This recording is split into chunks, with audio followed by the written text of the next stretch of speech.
Welcome to CSIS Online. The way we bring you events is changing, but we'll still present live analysis and award-winning digital media from our Dracopolis Ideas Lab. All on your time, live or on demand. This is CSIS Online.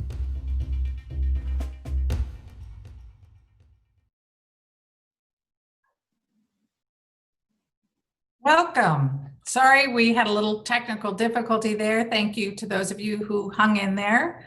I'm Suzanne Spalding. I am Senior Advisor in the International Security Project at the Center for Strategic and International Studies, where I lead the Defending Democratic Institutions project. And I am so thrilled today to have this opportunity to talk with Nina Jankowicz about her new book, How to Lose the Information War. Nina studies the intersection of democracy and technology in Central and Eastern Europe at the Woodrow Wilson Center for Scholars. She has advised the Ukrainian government on strategic communications under the auspices of a Fulbright Clinton Public Policy Fellowship. She is widely published. You can read her work in the New York Times and the Washington Post and the Atlantic and the Wilson Quarterly and so many other places. She is also a frequent commentator on disinformation, but also more broadly on Russian and Eastern European affairs. Prior to her Fulbright grant in Ukraine, Nina managed democracy assistance programs to Russia and Belarus at the National Democratic Institute for International Affairs. She studied at Georgetown University's School of Foreign Service, where she got a master's in Russian, Eurasian, and East European Studies, and she's a graduate of Bryn Mawr College. And I first met Nina when I got out of the Department of Homeland Security in January of 2017 and started thinking about the work that I had done as undersecretary responsible for critical infrastructure and cybersecurity, particularly the work we've done on election security and looking at the Russian interference in that election, but understanding that what we saw there from Russia was really just part of a much longer term and broader campaign to undermine our democracy and public faith and confidence in democratic institutions. And so as I started thinking about how do we then begin to counter this pernicious information war against us, I started talking with some real Russia experts, including my colleague, Heather Conley at CSIS, who of course wrote the Kremlin playbook and is a true expert in her own right.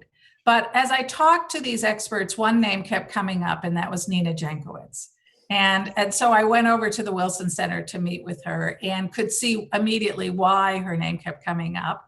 And I was doing a kind of sanity check. Am I crazy to think that we should be looking at other democratic institutions for this same kind of pernicious information operation to undermine public confidence? And Nina was very reassuring that it made a lot of sense and based on her knowledge and expertise. And that really was a big part of what gave me the confidence to start the Defending Democratic Institutions project. And I've gone back to Nina many times since to get guidance and advice and find out what is current, because she's always up on exactly what's happening now. So it was not a surprise to me to find out at some point that she was going to write a book about all of the things that she had learned.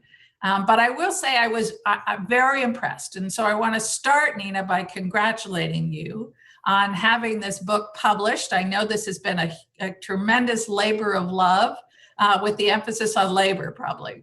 And it is intimidating to think about writing a book. So I want to start just by asking you, what motivated you to undertake such a major task? I mean, you can continue to write articles, but you made the decision to really sit down and do the hard work required to write this book. What is it? Are there things in your personal story and your professional career clearly?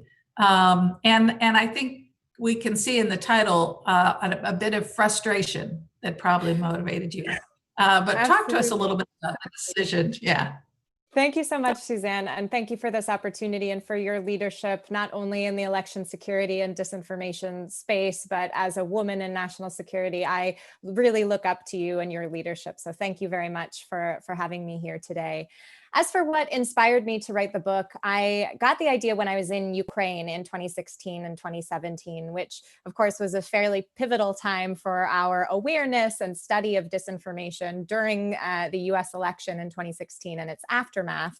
But my work at NDI and my study of Eastern Europe before that, long gave me the kind of feeling. In fact, I think I wrote about it in my graduate school applications, that the United States really ignored the detail and nuance on the ground for our allies in Central and Eastern Europe, not only in their democratic transitions, but especially in this informational space. And that became very clear in 2016, not only with the results of Brexit and the 2016 election, but as the information war raged on in Ukraine, the front lines of the information war, the laboratory for many Russian disinformation tactics, that the United States and our allies in the West were trying to reinvent the wheel when it came to countering disinformation.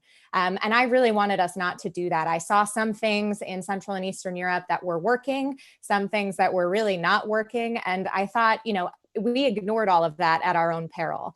And so that's where the idea was born. I also, as I'm sure your listeners have noticed, have a lot of consonants in my last name. I'm Polish and Ukrainian background myself. And that kind of gives me a special lens on these countries, I think, which I try to bring through in the writing. And of course, I have linguistic skills that allow me, I think, to really get into the weeds in ways that other writers, journalists, and thinkers sometimes don't either have the time to or the skills to. And I think it's a unique contribution to the counter disinformation, information operations sphere that has exploded over the past 4 years. And I think these stories have a really important message for the United States, which I know that we'll get into as we get into the discussion today. Yeah, terrific. So just one more sort of question about the process. For those who are watching, who might be thinking about writing a book, how did you motivate yourself each day to sort of get up and go back at it? I follow you on Twitter, Nina, which is wonderful. And you shared a little bit of that with us, but do you have one piece of advice for folks out there who might be thinking about this?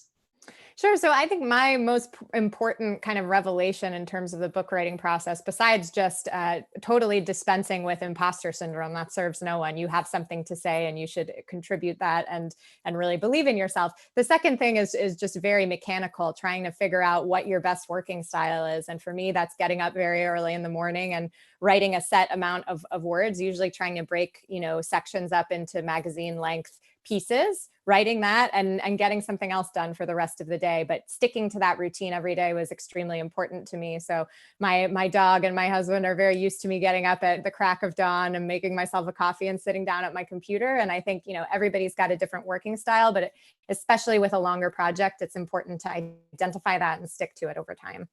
Excellent. Well, you clearly did. And the results are really tremendous. And it's a great read. I encourage everyone really to order the book and to read it. It's really important. So part of what is so valuable, Nina, about what you've done is you've really done deep dives on at least five countries, right? Estonia, Georgia, Poland, Ukraine, and the Czech Republic. And so we don't have time to sort of review the entire book today, but I was particularly interested in what you had to say about what's gone on in Estonia. Those of us who are in the traditional cybersecurity realm are very familiar with Estonia and as being one of the first testing grounds for Russian use of cybersecurity as well as information operations and their leadership role really in responding to that and continuing in cybersecurity. But you also highlight some of the ways in which they are out in front as a result of having been one of the first victims as well of disinformation. And one of the things I thought was interesting is that you highlight with the number of these countries, but the ways in which the Kremlin uses disinformation to incite protests in Estonia. Mm-hmm. And it made me think of that sentence in the Russian military doctrine that talks about tapping into the protest potential of the population. And I think it's really interesting because I've thought a lot about what this means in a healthy democracy, right? And whether Putin understands that protest in a healthy democracy can be a very positive thing. It is a sign of engagement. It is a sign of exactly the opposite of what I think he wants to inspire, which is despair and people giving up and disengaging. But in a emerging democracy, it may be something quite different. And certainly to the extent that it is premised upon exacerbating divisions, right? It can be very pernicious. Talk a little bit about what you saw and what the takeaway is from this inciting protests in Estonia. Sure. So I think you're absolutely right that Putin has a very different view of protest and its role in society and in democracies. There's plenty of evidence from recent history, in 2012, when there were widespread protests against Putin and his kind of switcheroo that he did with Medvedev when he came back to power, and elections that were falsified there in Russia. He saw these protests not as a grassroots movement, but something that had been incited by, namely, the United States and Hillary Clinton, which is, of course, nonsense. And this is a trend for Putin in the color revolutions of the 2000s, and certainly in Ukraine and in Syria more recently. So I think he views these as a way into societies. And I think there's an important distinction there, because there will often be, discussions on Twitter and things about is Russia behind, this protest in the United States or this one. I think it's really important to underline, as you did, that Russia doesn't create this stuff. It's exacerbating existing fissures in society. And that's exactly what happened in Estonia in 2007. The ethnic Russian minority that was left over in Estonia after the fall of the Soviet Union had real grievances against the Estonian government about the opportunities that they had in education, in careers, in participation in society. Many of them were disenfranchised because they didn't speak Estonian and couldn't pass a citizenship test that was predicated partly on language abilities. And so the Kremlin used these grievances, as well as a historical narrative that Estonia was attempting to erase the Soviet kind of victory over Nazism, which was misleading at best and false at worst, and use this to really, again, tap into the protest potential of the country. There's evidence that the security services and the embassy, Russian embassy in Estonia, were coordinating with protesters on the ground in response to the moving of a statue to Soviet war dead from the center of Tallinn, which should sound familiar to many people today as we discuss our own statues here in the United States. This, of course, is a really, a hot button issue. And as a result, there were riots in Tallinn, which is typically, at least in modern times, a fairly sleepy place. And it became a security issue, right? These aren't just grievances about a small minority. These are national security problems that were, instigated and inspired, and at least in part, by a foreign power.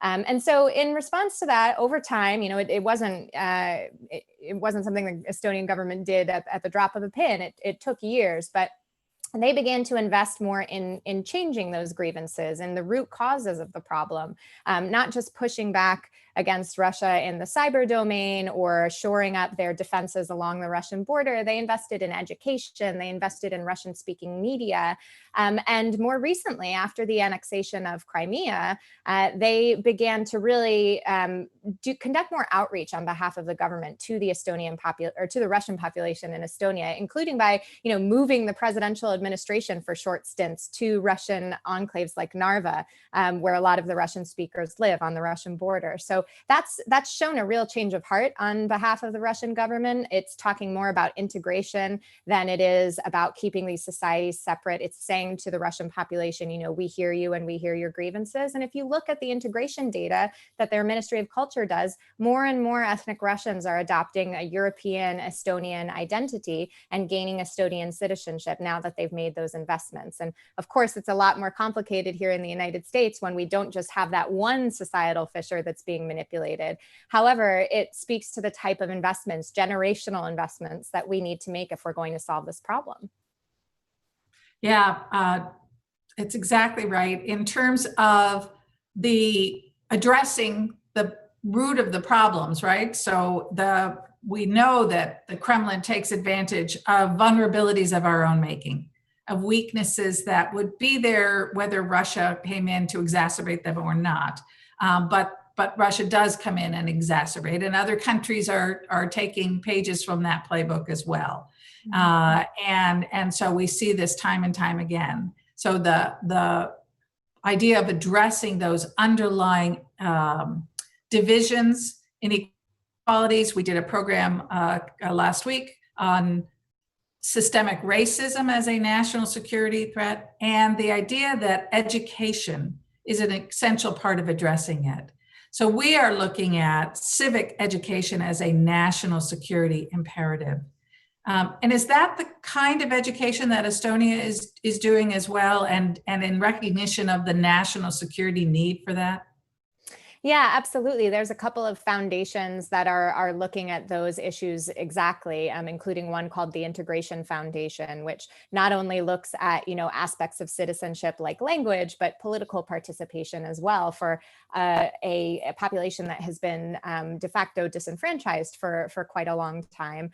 Also, there is the Narva College, which is part of Tartu University, one of Estonia's oldest universities and most respected, and also a highly respected university in Europe, where they're investing in the Russian-speaking population. It's a college just for Russian speakers, and it also acquaints them, with elements of the Estonian political system, so that they can become contributing members of not only society in terms of, contributing economically, but contributing politically as well. And I think the civic education, point is so important. So many of the narratives that we've seen, even as we get in the lead up to the 2020 election, but certainly in 2016, are really using the fact that most Americans don't know how our primary process in particular functions, using that lack of knowledge to drive home conspiracy theories and false narratives about collusion and things like this. And the more that people recognize that there is a process, an established process for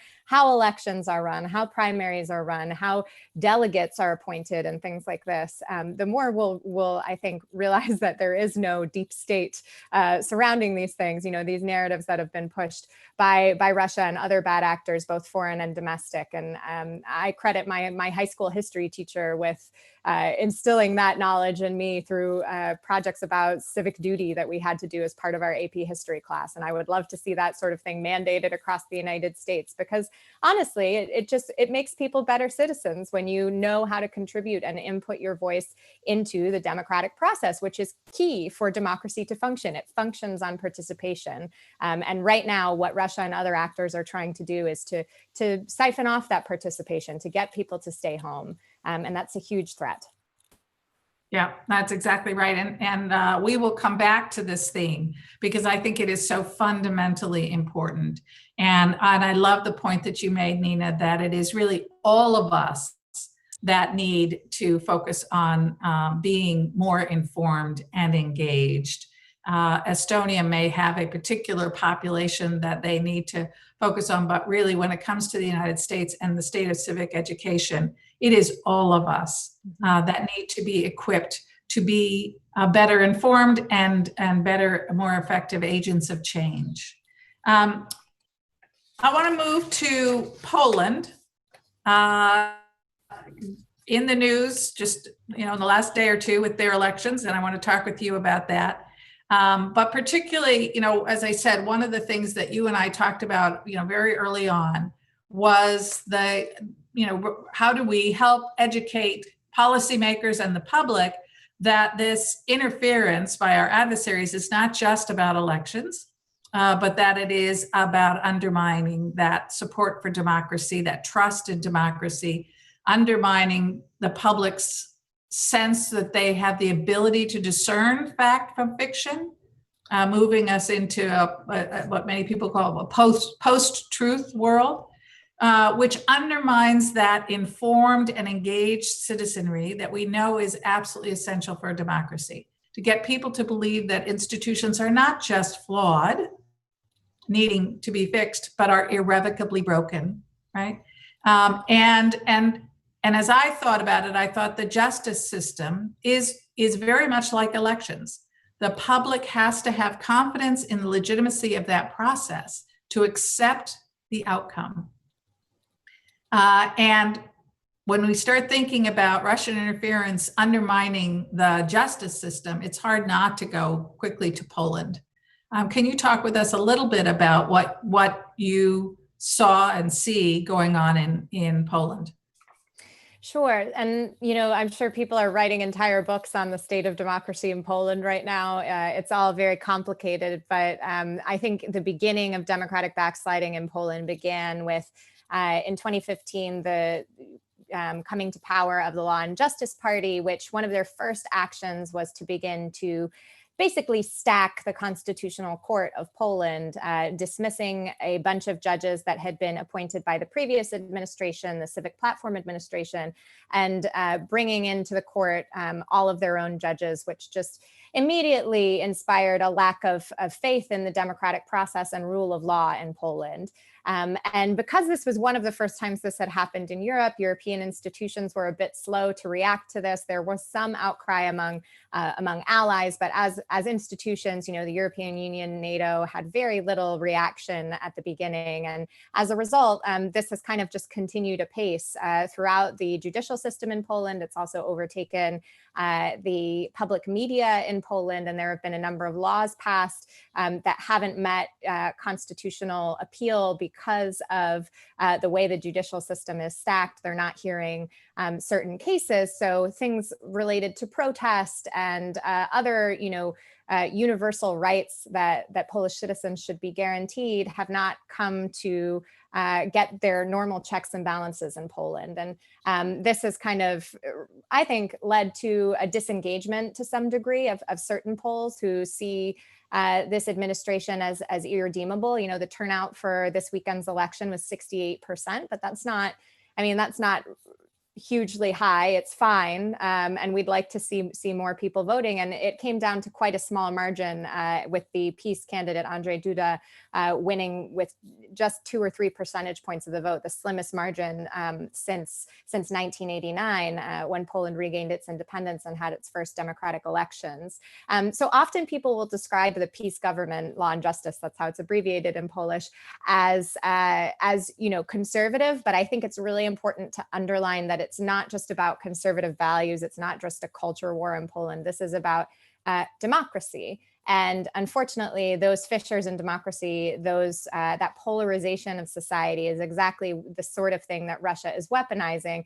And in Poland, it's really interesting because, they've had a very long storied history with Russia, no love lost between these countries for many reasons. And Poles will be the first to tell you, typical Russian propaganda, we're inoculated against that. But what they aren't inoculated against is the propaganda that is being used from party to party in Poland. And that's an instance in which, because Polish democracy is atrophying to some degree, because both parties to some degree are using these tactics, of course, the Law and Justice government has been found to be using them a lot more, including by studies by the Oxford Internet Institute. Russia doesn't have to do very much, but poke at what's already there, particularly when the democratic system isn't functioning this way. And it gives Russia its own healthy dose of propaganda to use at home to say, yes, you think things are so good in democratic Western countries like Poland. Well, look at their court system, not really functioning right now, is it? Which I think is a really important point, and certainly something that we don't think about very often in the West, how our actions inform not only the propaganda that countries like Russia are using on their own citizens, but their own systems, the normalization of that democratic backsliding. And that's a point that I don't think is really being made enough, that reflexive function of democracies and the example that we're setting for others around the world. Right. I think it's such an important point, Nina, and it is one of the reasons that we think about civic education as a national security imperative and addressing those vulnerabilities that the Kremlin exploits, because not only does it give them openings within our own country to weaken us by discouraging that informed and engaged citizenry, but as you say, it undermines our influence around the world, particularly in places where we are competing for influence. And when we talk about great power competition, we've got to include this competition in the information space. It's so critically important. The other thing that's happened in Poland is the politicization of the issue of disinformation. And of course, we see some of that here as well. Yeah, it's really a stark comparison that I didn't expect to find when I set out to write this book. It's been quite a long process, 3 years. So over my visits to Poland, again, they began in 2017. Of course, I've been there before, but for this book, these research visits with people telling me about, Poland is inoculated. We don't have a problem with Russian propaganda, Russian disinformation, to a slow realization in their national security apparatus that this is indeed a problem.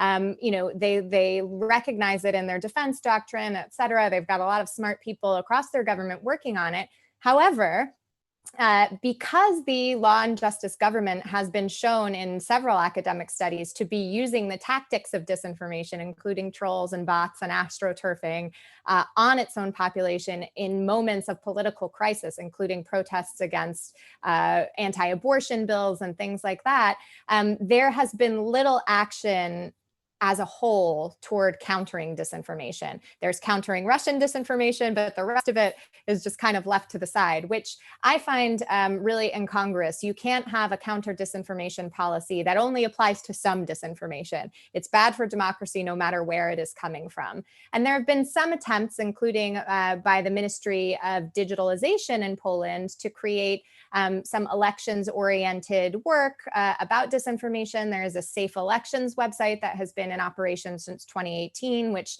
debunks disinformation specifically related to the election process. And I was looking at it this weekend and ahead of the vote on Sunday. And there have been a couple of fact checks that they've done related to ballots and misprints of ballots and things like this. But overall, their mandate is very small. And many people who are in the know in Poland who do this stuff for a living didn't even know that this website existed. I think it's a good opportunity for awareness building, but it's a very kind of small audience. I'm not sure that most Poles knew about it. So we have this issue very similar to where we are in the United States today, where the media environment is polarized, political parties are using disinformation. And even though there's a lot of work going on in the federal government about disinformation and countering foreign disinformation, it is also being used at home, which undermines the work that's being done countering what's coming from abroad.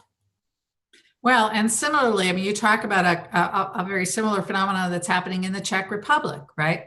Where they initially started doing things, getting a lot of things right, and particularly setting up a center, the Center Against Terrorism and Hybrid Threats, which you explained was, doing and continues to do important work in countering information operations.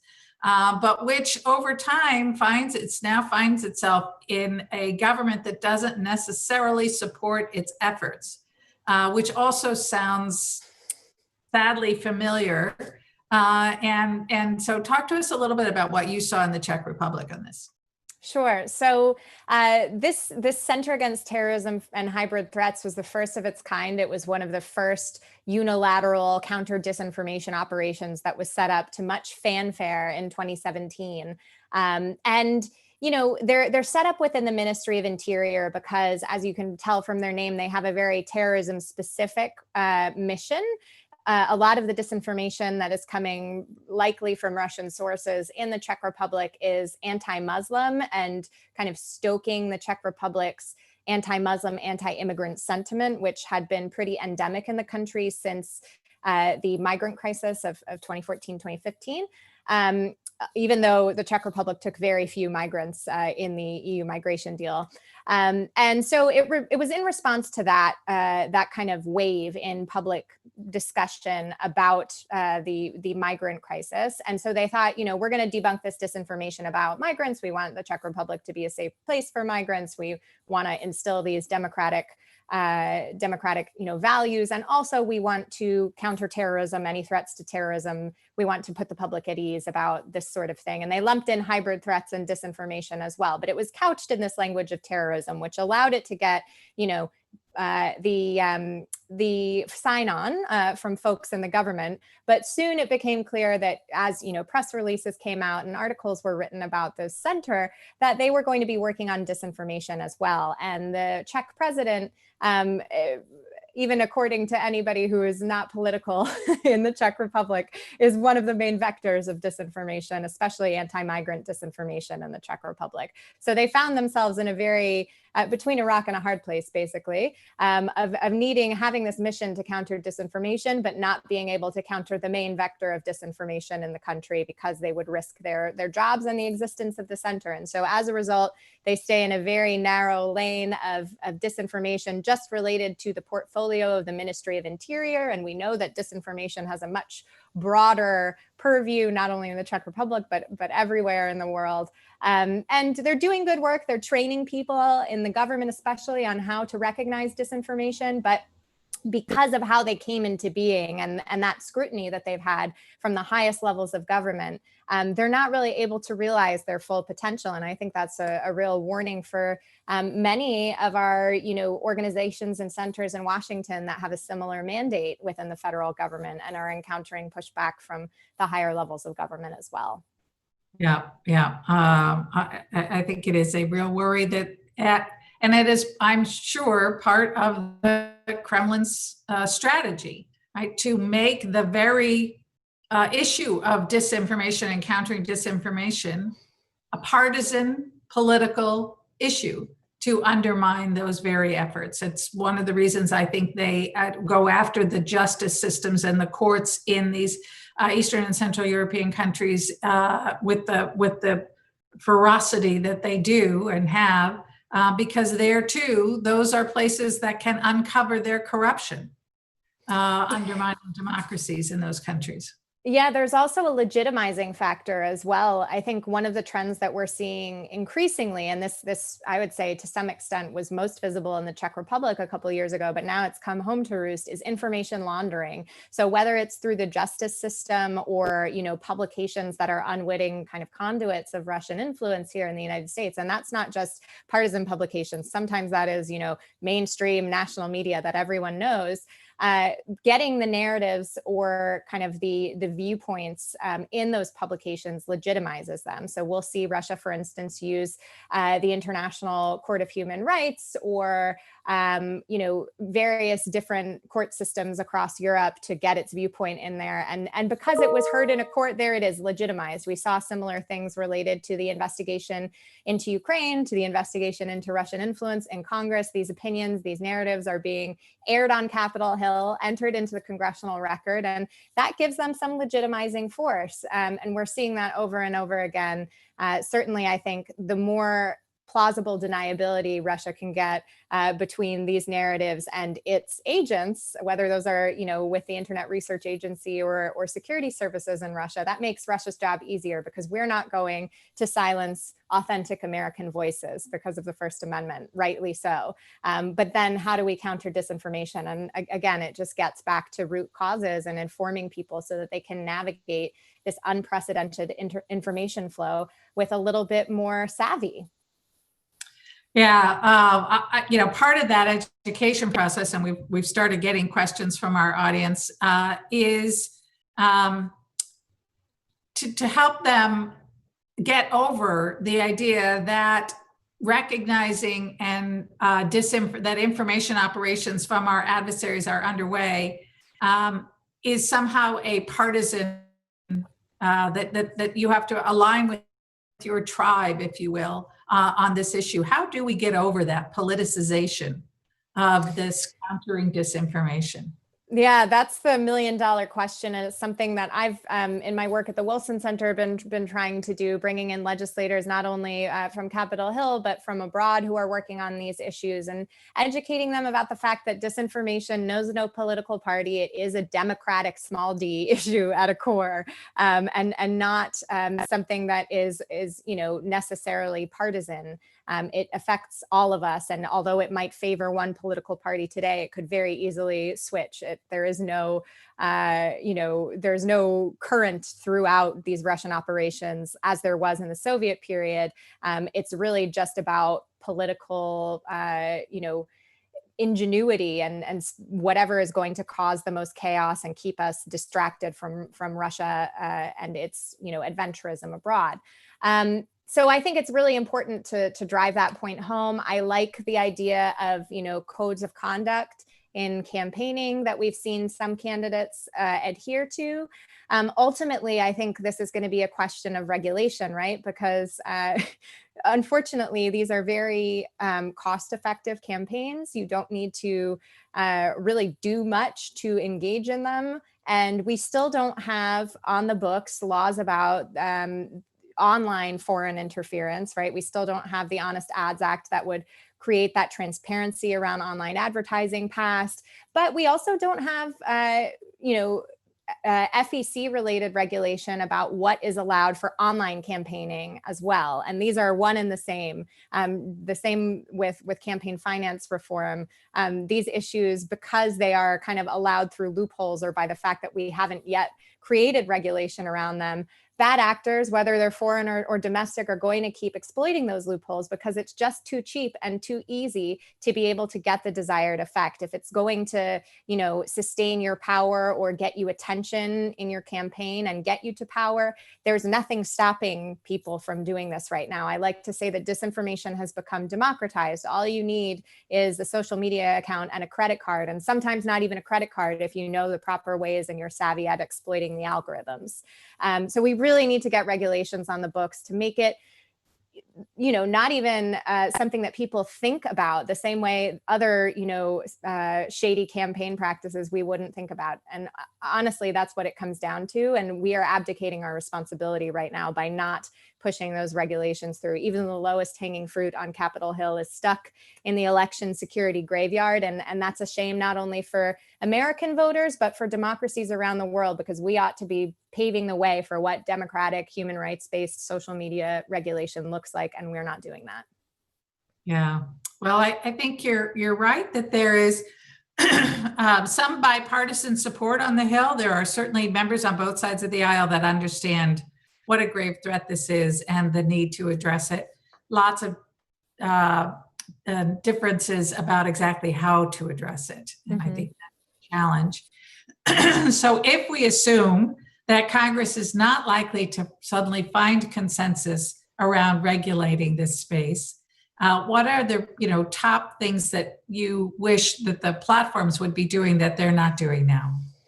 Oh, that's also a difficult question. I mean, I think their business practices just at their core need to change. The fact that our engagement and our personal information is monetized so that they can better serve us ads and keep us more engaged and keep our eyeballs on the platform is a very scary thing. I know that's not likely to happen, but one quick thing that I think is an easier fix for the platforms that host private spaces in particular is stopping or at least creating some friction around recommendations on the platform. So whether you like a page or a group, particularly, this is a problem with groups recently, stopping the recommendations and suggestions that come. So I recently was doing a story on the reopen movement in America and how some conspiracy theories and disinformation had been spreading related to that. So I had joined some Facebook groups, including an alternative health Facebook group that was into anti-vaccination rhetoric. After joining that group, I was quickly suggested to join a QAnon conspiracy group, a white supremacist group, and another false flag conspiracy group, because many of the members of that anti-vax group had joined these other groups, and Facebook thought I might want to join them as well. This is the way that radicalization on the platform happens. Facebook is aware of this, and I think with just a little bit more human review, we could slow that process down. Of course, that costs money, and it's very difficult for them to do, especially amid a pandemic, because they used to make content moderators go to secure facilities, and a lot of that has slowed down now. But I would just like to see those recommendations eliminated entirely, frankly. I recognize that is a threat to their business model, but it's radicalizing people. It's also leading people to great content about dogs and kids and, all sorts of cute things on the internet, but it's also some very nasty stuff. And secondly, there's just not enough oversight, to get into those groups. Researchers like me often have to break Facebook's terms of service by either creating a fake account, which isn't allowed, or impersonating someone, or, all sorts of shady things. Facebook's not willingly giving over that data. And they're also not doing their due diligence in terms of protecting users, where a lot of really harmful information that's either harmful to public health, public safety, or is straight up hate speech and abuse is being shared in these closed spaces. So I'd like to see, these multi-billion-dollar corporations take on the responsibility that they owe their users, because these aren't public spaces. There is no First Amendment on Facebook. There are terms of service, and right now they are not being enforced, and people are being harmed as a result. So I think there's a real reckoning that needs to come. On the more positive side, I do think that there is, an opportunity for these platforms to engage in the media literacy, digital literacy, and civics space. One of the most positive things that Facebook has done is encourage voter registration. And I don't doubt that has been a positive thing, encouraging people to go to the polls on election day. I'd like to see that same energy applied to partnering with civil society organizations who are nonpartisan and trying to educate people about how to comb through information that they're seeing online. But again, this would be a threat to Facebook's business model. The more emotional content, the stuff that really keeps people on the platform, people would suddenly be practicing what I call informational distancing and backing away from content that is getting them emotional. I hope to see that change in the future, and I think that would be a really positive contribution from many of the ill-gotten ad dollars that these platforms have garnered over the past several years. Yeah. So when you talk about media literacy, clearly I think that's just an important part of civic education as well. But there is a lot of discussion about how effective it is. We have a question about understanding the link between disinformation and misinformation. What are the ways to alert unwitting vectors for misinformation to recognize their role and incentivize them to change? They quote, they quote Mark Twain, that it's easier to fool a man than to convince him that he's been fooled.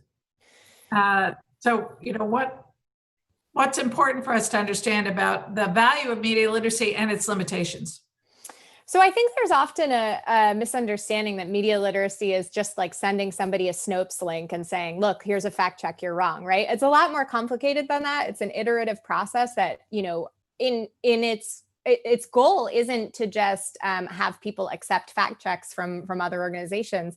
It's to do the fact checking on their own, to come to that conclusion on their own. And even if they can't, verify or debunk something within a shadow of a doubt, they can say, this source looks a little shady. I'm going to try to find it somewhere else. It's about inspiring those kind of just changes in online behavior rather than reading a source, maybe reading the headline or seeing just a meme and sharing it immediately, to doing your due diligence before you're sharing. And I think a lot of people don't realize that, they are vectors, as this question said, of misinformation, that they do a lot of harm when they're sharing things willy-nilly without checking them first, especially in times of breaking news. And we're seeing a little bit more awareness being developed around that. But I think, there are a lot of ways to deliver this sort of training that we've not tapped into at all. Often we talk about media literacy as something that needs to happen in schools. It needs to happen in the voting age population first. And I have been advocating for programs like this in libraries, for instance, which are still highly trusted institutions in the United States. They're one of the only things left that people across the political spectrum trust.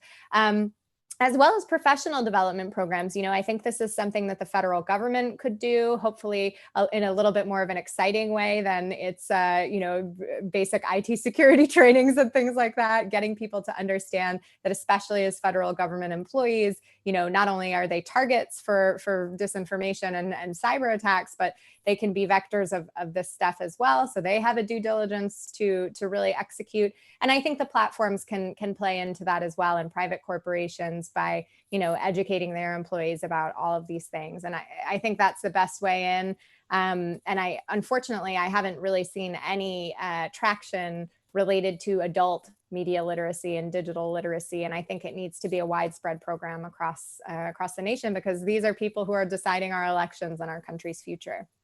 Yep, I think you're so right. And maybe we need to get it into assisted living locations, et cetera. I mean, this really cuts across all generations. And it's interesting. I think one of the things that maybe sometimes gets in our way is that the kinds of things you and I are talking about are not going to change behavior of the entire population. There's a percentage of the population and, across the political spectrum that is just wants that bias confirmation and is not going to change. And that can't be a reason for not moving forward to equip those who don't want to be taken in by misinformation and disinformation, who don't want to be vectors, right? To give them the tools and the knowledge they need to be responsible members of this community, notion of civic engagement. So I do think that's really important. We talked a little bit, Nina, about how do we depoliticize the fight against disinformation. I think one of the reasons, obviously, that it's become politicized is the emphasis on Russia and going back to the concerns about interference in the 2016 election, and does that delegitimize the current administration, President Trump. And I think it's important that we broaden the conversation and understand that while Russia is the most aggressive, I still believe, in information operations targeting the United States to specifically undermine our democracy broadly, that other countries, China, Iran, and others, are also engaged in information operations. And maybe we should talk about that a little bit. I know it wasn't really your focus, but certainly you got into it a bit in the epilogue, and I know it's something that you've looked at.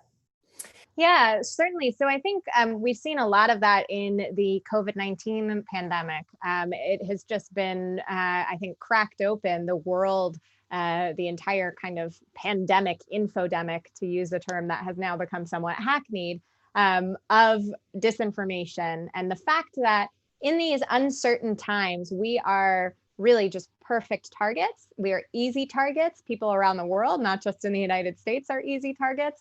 And our adversaries are taking advantage of that. And I think it's been really interesting to watch China, and although it's not my area of specialty, and compare those operations with what Russia is doing. So still we see Russian disinformation exacerbating divisions, trying to undermine our democratic government. In China, the goal of the disinformation is quite different. It's to prop up the CCP.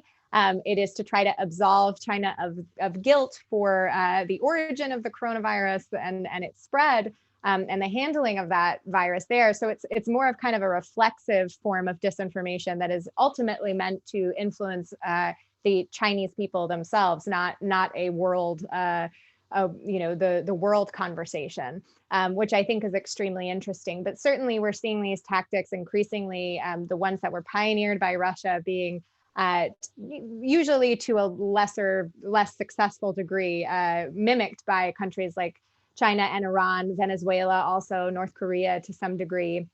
But I don't think they have the cultural, what's the word I'm looking for, kind of understanding that Russia does. Russia is very good at understanding its adversaries' weaknesses and exactly which fissures to poke at and widen. And I don't think China has quite gotten that same understanding for the kind of detail, nuanced level of not only U.S. politics but other adversaries around the world. They're kind of still in the more overt soft power vector that we've traditionally seen from countries that practice propaganda. So using their officials and their Twitter accounts as conduits of information, using state-sponsored media that way as well. And then also something that's been interesting is the mask diplomacy that the Chinese government has been engaged in by sending masks and PPE and ventilators all around the world, including to most of the countries in Africa, but also creating a kind of strategic communications campaign around that and saying, if we're sending you this aid, there's going to be a big rollout and a ceremony with Chinese officials on the ground, again, projecting that power and projecting, Chinese authority and absolving them of any guilt. So I think it's very interesting to compare those, but also just underlying point is that the information space is up for grabs, and every nation to some extent is going to be playing this game. What's different about how our adversaries do it and how democratic institutions do it is we do it in full transparency. We have vectors of soft power, but we're not trying to dupe anyone whereas Russia and other bad actors are pretending to be Americans often and really affect our democratic discourse in a way that is inauthentic and we should not stand for. Yeah, and that can be very pernicious and in ways that I don't think most people really fully comprehend. You talk about the disinformation and information operations around COVID, and those are clearly coming a lot from Russia, but a lot from China and others. and my worry is the work that we've done at CSIS and the Defending Democratic Institutions Project, doing a deep dive on the ways in which these information operations are trying to undermine public trust in the courts. And among other things, lean into this narrative that judges are just politicians that wear robes, right? To undermine the idea of independent and impartial judiciary. So you take that sort of softening up of the public that has been subjected to that messaging, amplifying domestic voices, but lots of state-sponsored propaganda on RT and Sputnik, et cetera, from Russia. And then the propaganda around COVID that has exacerbated the politicization of COVID. Mm-hmm. And then you look at upcoming elections and the cases that are cropping up in courts all across the country related to the intersection of COVID and elections, decisions that election officials are making about how to conduct an election in the midst of a pandemic, and that those are ending up in the courts, and the losing side inevitably, accusing the judge and the court of making a political decision to favor one party over the other. And I think if we fast forward to November and we have close elections all across the country, that wind up in the courts, we turn to the courts to resolve these disputes to ensure the peaceful transition of power. So information operations that undermine, again, the public's confidence in the legitimacy of that justice system, of those courts, of those judges, that has the impact potentially then of undermining their acceptance of a court decision, ultimately has the risk of undermining the peaceful transition of power. Yeah, I couldn't have said it better myself. I totally agree with you on that, Suzanne. I think we tend to think, first of all, I can't be swayed by disinformation. I don't believe it has that much of an impact. I think we need to really think about what could happen. So one of the questions we have from our audience is, what kinds of recommendations you would make with respect to the US government structure, right? So we've got the Global Engagement Center at the State Department. We've got the FBI Foreign Influence Task Force. Kind of how are those working, and what would you like to see? What recommendations might you have, for example, if we had a new administration coming in after the election? Yeah, I think the first thing is a recognition from the very highest levels of government that disinformation is a threat, whether it's coming from foreign actors or from within our own house. Very, very important, and something that has united all of the countries in my book and beyond that have had a really substantive reaction to counter disinformation work.